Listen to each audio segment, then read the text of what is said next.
Salut! Sunt Ionuț din partea itassistant.org și vreau să vă arăt cum puteți să realizați o conexiune PPoE pe Windows 7. PPoE înseamnă Point-to-Point Protocol over Ethernet. Cum realizăm conexiunea? Start, Control Panel, Network and Internet, click pe Network and Sharing Center, Set up a new connection on network, Connect to the Internet, click pe Next, Broadband PPoE, Username, introducem username-ul primit de ISP,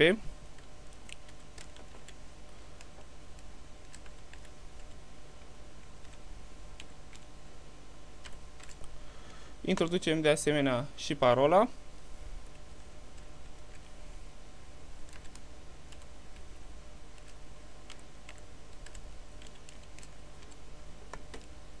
remember this password, connection name, să-i spunem new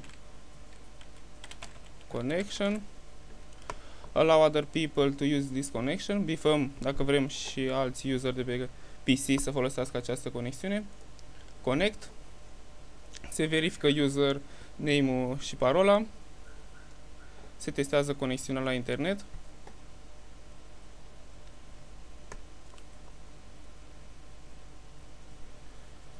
și suntem conectați la internet. Close.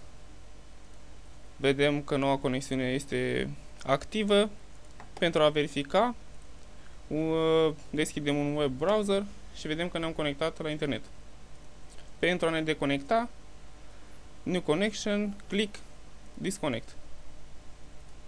Sper că v-a plăcut acest tutorial. Mai multe tutoriale pe itassistant.org.